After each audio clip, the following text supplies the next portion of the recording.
adasi Latif, yo kirib gaplashing, yo chiqib suhbat qila olmaymiz hozir. O'shani taklif qilyapman.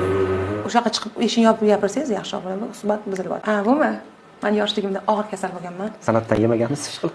Yo'q. Turmush o'rtog'i o'zinglarmi?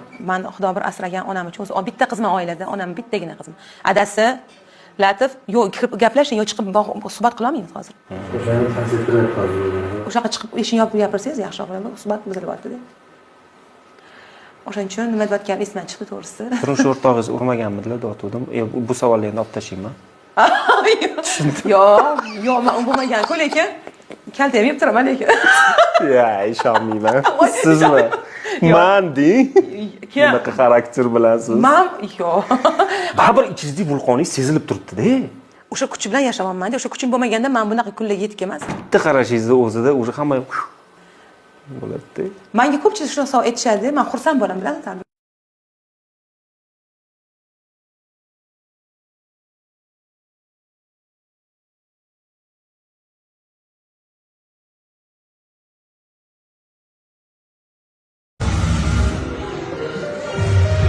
Sahramiz markaziga azizlar, siz sevgan ijodkor